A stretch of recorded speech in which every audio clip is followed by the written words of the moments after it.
আজ আমি আর আমার দিদি দোকানে গিয়েছিলাম কিছু প্রয়োজনীয় জিনিস আনার জন্য। তখনই চোখে পড়ল এই বাদামগুলো।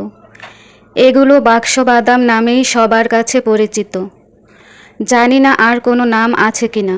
এই বাদামগুলো ছবিতে বা ভিডিওতে অনেক দেখেছি, কিন্তু বাস্তবে আমার দেখা হয়ে ওঠেনি। আজকে প্রথম দেখতে পেলাম, কিন্তু দাম শুনে তো মাথায় হাত পড়ল। এক পিস নাকি 30 টাকা করে বিক্রি করা হয়। যেহেতু আমার আগে কখনো কেনা হয়নি, তাই জানি না দামটা কম চেয়েছে নাকি বেশি। তবে দাম কম বা বেশি যাই হোক না কেন, আমাদের জন্য এই টাকায় বাদাম খাওয়া বিলাসিতা ছাড়া আর কিছু নয়। তবুও প্রথম দেখে দিদি কিনে নিল 4 পিস। কিন্তু দুঃখের বিষয় এই যে বাদামটা কিনেছি প্রায় 1 থেকে 1.5 সপ্তাহ হয়ে গেছে, কিন্তু এখনও বাদামটা ভেঙে দেখা বা খাওয়া হয়ে ওঠেনি। তাই আজ সময় পেয়েই বসে পড়েছি বাক্স বাদামের ভেতরটা কেমন তা দেখার জন্য। এখন এক্সপ্লোর করব কি আছে এটার ভেতরে। আসুন দেখি এই বাদাম সম্পর্কে আমার প্রথম কি অভিজ্ঞতা হয়। বাদামটা দেখতে বেশ ভালোই লাগছে, তবে এখনো ভালোভাবে পাকেনি। ভালোভাবে পাকলে একদম লাল টকটকে দেখাতো আর দেখতে আরও বেশি ভালো লাগতো। প্রথমে বুঝতে পারছিলাম না বাদামটা কিভাবে ভাঙবো।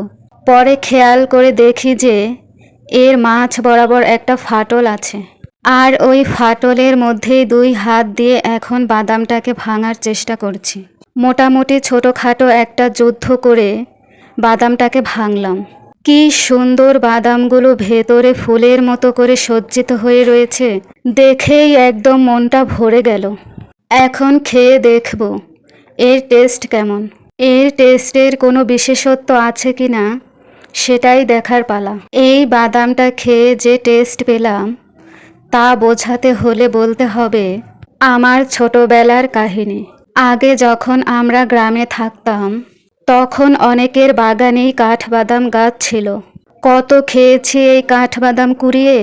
এখন আসি আসল কথায়। এই বাক্স বাদামের টেস্ট সেম টু সেম সেই কাঠবাদামের মতোই।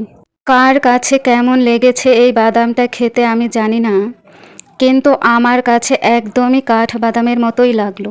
এই বাদামটার 3টা স্তরে খোসা থাকে, তাই খুব ধৈর্য সহকারে সেই খোসা ছাড়িয়ে তারপরই বাদামটা খেতে হয়। তবে খেতে যেমনই হোক না কেন, এই বাদামের পুষ্টিগুণ কিন্তু অনেক বেশি। এই তো শেষ হলো আমার বাক্স বাদাম এক্সপ্লোর করার মিশন।